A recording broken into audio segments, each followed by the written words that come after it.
politik, pilpres, tapi malam ini isunya aman, perdagangan kapal. Nah, saya hanya mewakili tuan rumah, jadi seperti biasa saya ingin jelaskan bahwa AP Dialog ini merupakan satu tradisi di ruangan ini semasa almarhum Pak Arifin Tanigoro hadir mengundang banyak pihak dari berbagai kalangan untuk bicara apa saja yang menyangkut soal kepentingan Indonesia, kepentingan bangsa. Ya. Nah, saya termasuk teman beliau yang juga sering aktif di diskusi di sini. Nah, walaupun Pak Ape suka ngerempet-ngerempet juga ke soal-soal politik. Ya. Dan kami teman-temannya semua keluarga di Medco ini ingin mempertahankan tradisi ini. Jadi kita akan terus berdiskusi secara santai di sini, nggak ada tendensi apa-apa. Dan hari ini kita akan diskusi mengenai bursa perdagangan karbon. Sudah ada 13 negara ya, 12 negara yang sudah masuk di bisnis ini dan Indonesia baru September tambah. Dan Indonesia kan punya potensi yang luar biasa. Kalau tidak salah ada 1 juta gigaton ya karbon kita yang dan Indonesia juga bisa memenuhi kebutuhannya 60% dari natural resources kita sendiri. Nah, Indonesia juga sudah masuk dalam perjanjian Paris ya. Jadi kita harus proaktif untuk menyelamatkan bumi dari problem global. Nah, saya tidak akan panjang lebar, jadi sekali lagi mengucapkan terima kasih dan selanjutnya saya kira meminta Pak Aris Utama untuk membantu diskusi malam ini. Terima kasih. Assalamualaikum warahmatullahi wabarakatuh. Presenter kita ini untuk memberikan paparan dan sedikit gambaran yang lebih detail atau lebih luas. Waktu dan tempat kami persilakan Pak. Terima kasih. Bapak Ibu sekalian, terima kasih kami sudah diundang untuk hadir dalam dialog apa yang menjadi concern di negara ini.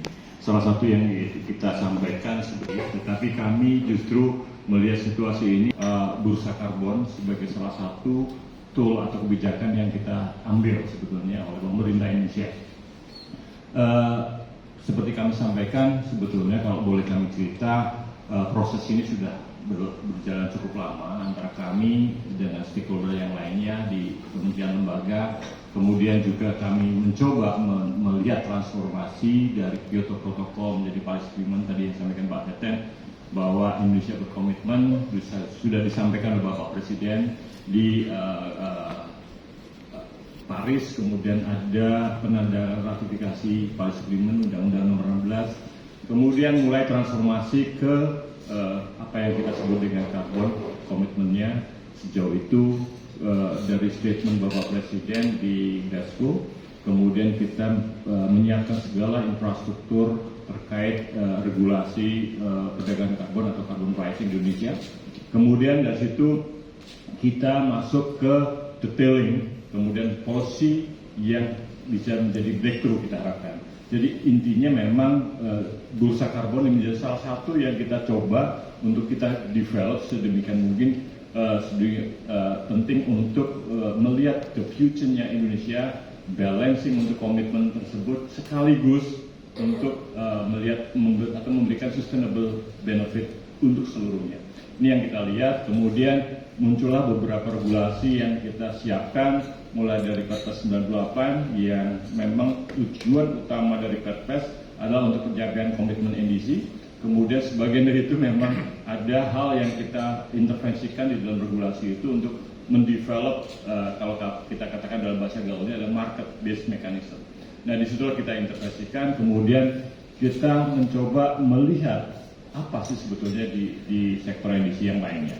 Kemudian dari Perpres 98 ada beberapa mandat yang kita develop dengan yang kita wujudkan dalam peraturan menteri terkait. Kita punya Permen LHK nomor 21 terkait menjadi payung dari regulasi perdagangan karbon Indonesia. Kemudian ada SDN 16, Permen ESDM nomor 16 untuk uji coba subsektor PLTU sebetulnya.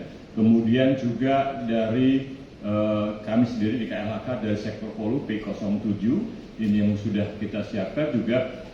Bagaimana ini semuanya breakthrough disiapkan dengan fasilitasi sebetulnya dalam bentuk bursa karbon. Kemudian dari mandat PPRPS itu sendiri kita melakukan komunikasi intens dengan OJK sebagai pemegang mandat dari Perpres 98 untuk market based mechanism. Disitulah kita bergerak intens menghasilkan POJK nomor 14, kemudian ada SOJK untuk melaunching bursa karbon.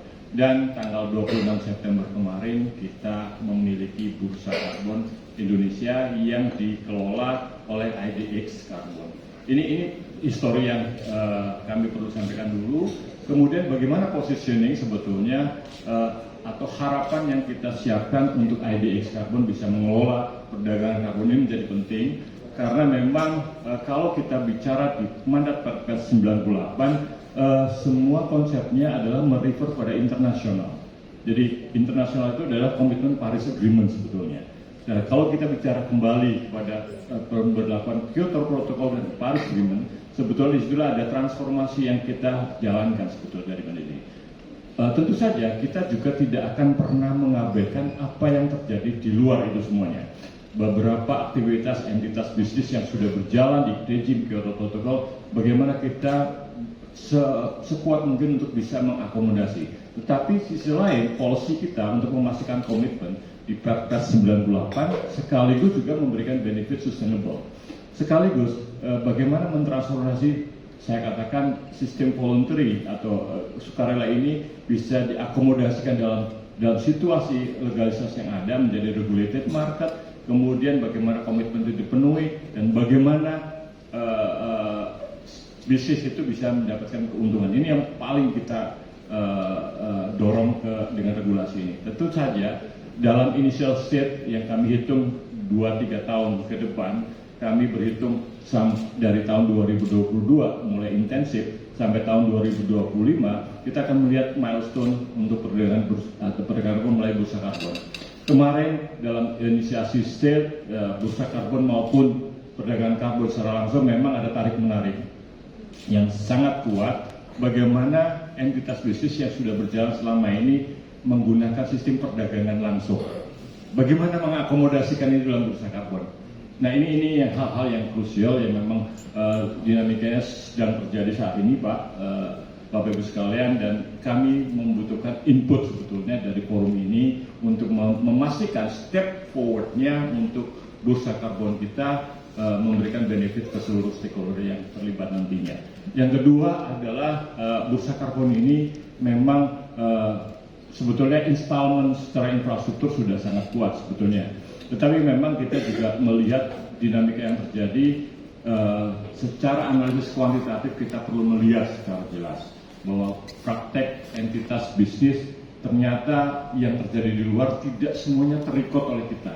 Jumlahnya sangat besar. Nah ini yang kita lihat, sehingga banyak klaim potensi Indonesia sangat besar untuk karbon segala macam. Di sisi manalah yang akan terjadi? Ini kita sebetulnya yang perlu kita lihat ke depan untuk initial state sampai tahun 2025. Jadi Bapak Ibu sekalian, sedikit histori dan sedikit kiat yang harus kita siapkan, dan forum ini menjadi sangat penting buat kami dari KLHK untuk merep up, mencari input dan mengembangkan strategi yang paling tepat untuk implementasi bursa karbon. IDX Karbon Indonesia memang menjadi infrastruktur yang disepakati antara kami dengan OJK menjalankan mandat itu, tetapi sebetulnya mereka hanya menerima direktif dari kedua sisi antara independent institution yaitu OJK dengan pemerintah yang mengawal dari kebijakan dari perubahan iklim khususnya untuk nilai ekonomi karbon. Kelihatannya itu Bapak yang bisa kami share sementara, nanti kita tadi itu benar-benar bisa, barangkali kami salah, barangkali kami setengah salah, barangkali kita agak bengkok. Nah ini semuanya perlu uji coba dalam hal implementasi bursa karbon di Indonesia.